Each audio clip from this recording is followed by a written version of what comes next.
नियुक्तिकरण के 3 तत्व होते हैं। There are 3 elements of staffing: recruitment, selection and training।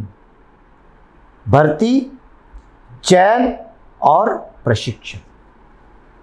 अब प्रशिक्षण का क्या अर्थ है? साधारण बोलचाल की भाषा में प्रशिक्षण शब्द का अर्थ व्यक्ति को कार्य की आवश्यकताओं को पूरा करने योग्य बनाना अथवा उसको विशिष्ट योग्यता प्रदान करना होता है। किसी भी संगठन की क्रियाओं के सफल संपादन एवं संचालन के लिए एक विशेष प्रकार के सैद्धांतिक एवं व्यवहारिक ज्ञान, योग्यता एवं कौशल की आवश्यकता होती है।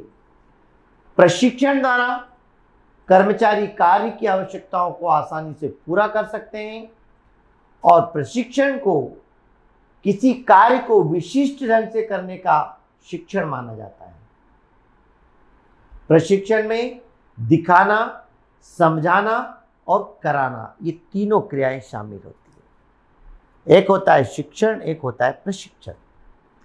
शिक्षण जो होता है वो व्यापक होता है, लंबे समय के लिए होता है, लेकिन प्रशिक्षण एक निश्चित समय के अंतर्गत निश्चित ज्ञान को दिया जाता है और उसमें वही चीजें सिखाई जाती हैं जो उस कार्य से संबंधित है, जिसे प्रशिक्षण कहा जाता है। किसी भी संस्था में हम जाते हैं काम करने के लिए तो हमें ट्रेनिंग दी जाती है, तो उस ट्रेनिंग में उन्हें वही सिखाया जाता है जो संस्था के अंतर्गत उन्हें काम को करना है। तो प्रशिक्षण का मतलब होता है प्रशिक्षित करना, ट्रेंड करना, ताकि जो काम वो करने जा रहे हैं वो कुशलतापूर्वक कर सकें, अच्छे से उत्पादन कर सकें। प्रशिक्षण में इस बात को सिखाया जाता है कि कैसे करना है, यानी उसको दिखाया जाता है, उनको समझाया जाता है और उनसे काम करवाया जाता है। जब वो काम करते हैं, करते करते ट्रेंड हो जाते हैं तो फिर कुशल कर्मचारी बन जाते हैं। तो इस तरीके से प्रशिक्षण के अंतर्गत एक निश्चित समय के अंतर्गत विशेष प्रकार का ज्ञान दिया जाता है, जिसकी समय सीमा सीमित होती है। ज्ञान में केवल वही चीज सिखाई जाती है जिस कार्य के लिए उसे नियुक्त किया जा रहा है या जिस कार्य का उसको प्रशिक्षण देना है।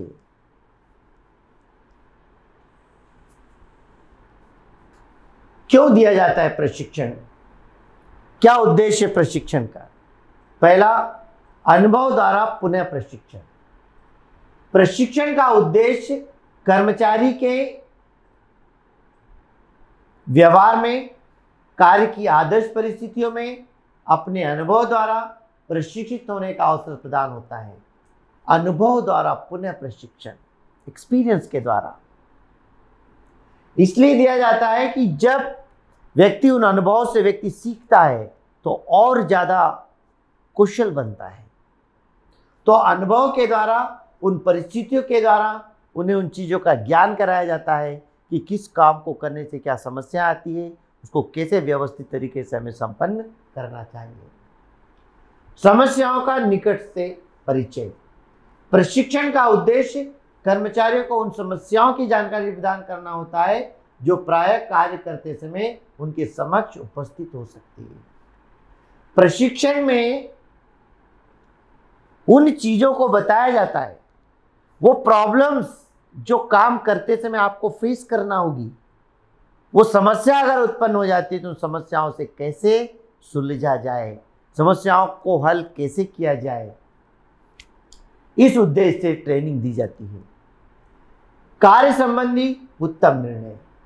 प्रशिक्षण के समय पारस्परिक विचार विनिमय कर्मचारी की विचार शक्ति को निश्चित मार्ग पर अग्रसर कराने में सहायक होते हैं। फलस्वरूप वे कार्य संबंधी उत्तम निर्णय ले सकते हैं।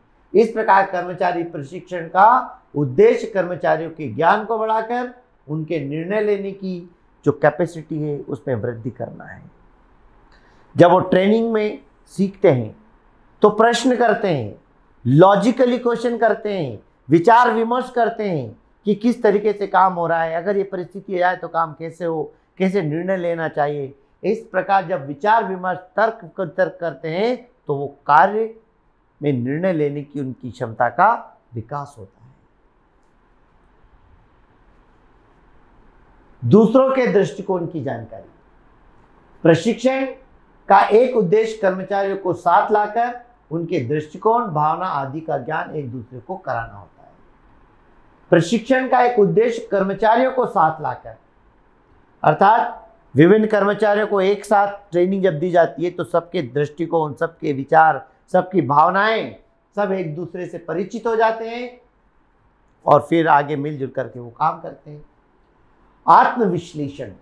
प्रशिक्षण का लक्ष्य सामान्यतः प्रत्येक कर्मचारी को अपने आचरण व्यवहार का अध्ययन करने का अवसर प्रदान करना है। अपने आचरण व्यवहार के अध्ययन द्वारा कर्मचारी वांछित परिवर्तन कर सकते हैं।